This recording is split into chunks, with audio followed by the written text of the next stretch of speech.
Hello English learners, this is Learn English with Brandon and I am going to give you some tips on pronunciation. I am going to be talking about the four consonants P, B, T, and D. Okay, let's start out with the first two, P and B. These are what we call bilabial plosive sounds, meaning that they require both lips and they're plosive, meaning that the lips open, and at that point when the lips open, it creates the sound.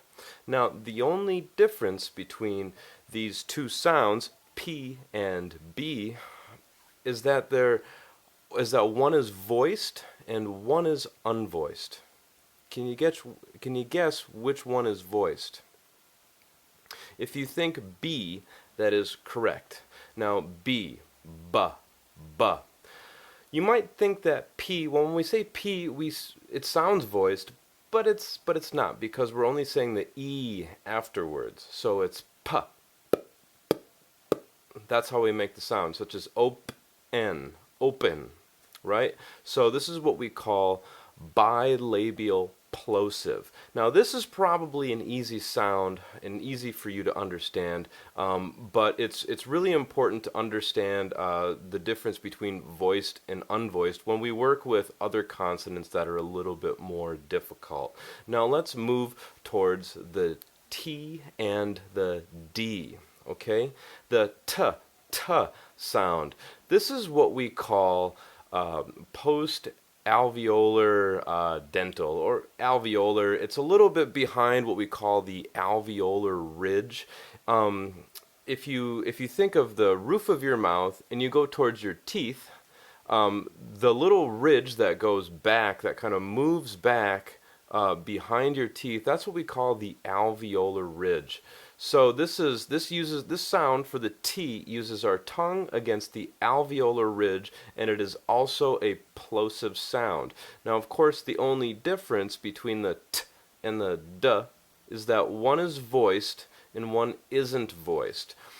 But it's a little bit more difficult than that, unlike with the P and the B sound. With the T and the D, it's often that people get these mixed up. In some language, like as in Spanish from Spain, they have the ta, ta, or ta, ta.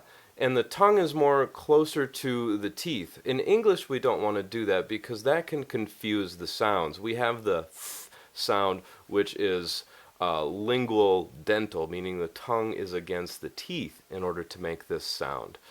So for the T, we want to make sure that we're back behind the alveolar ridge and we get that clear T sound. Okay?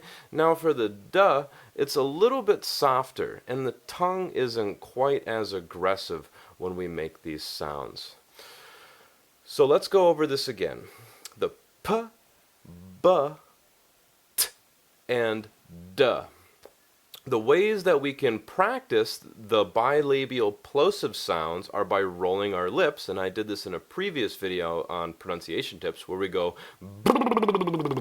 and yes, it does sound very funny and it looks silly as well, but it does help with getting your mouth warmed up. And again, we can also roll the tongue like that. That gets the tongue loosened up so it's easier to put it where it needs to go to make these sounds. I hope these pronunciation tips help. I will be making more of these in the future, so please check those out. Thank you so much for watching the video. Please subscribe. If you have any questions about phonetics, feel free to ask them below in the comments. I'll see you in the next video.